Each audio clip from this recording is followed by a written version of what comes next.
বলো। নমস্কার, আমার নাম অনুষ্কা বিশ্বাস। আমি একটি কবিতা বলবো। কবিতাটির নাম প্রশ্ন। লিখেছে রবীন্দ্রনাথ ঠাকুর। মাগো, আমায় ছুটি দিতে বল, সকাল থেকে পড়েছি যে মেলা। এখন আমি তোমার ঘরে বসে বলবো শুধু পড়া পড়া।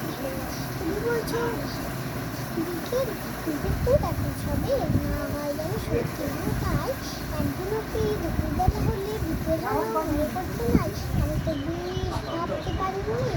সূর্য ডুবে গেছে মাঠে এসেছে, বাগদি বুড়ি চুপ করে ধরে নিয়ে শাক তুলছে পুকুর ধারে এসে। আধার হলো মাদার গাছের তলায়, কালি হয়ে এলো দিঘির জল।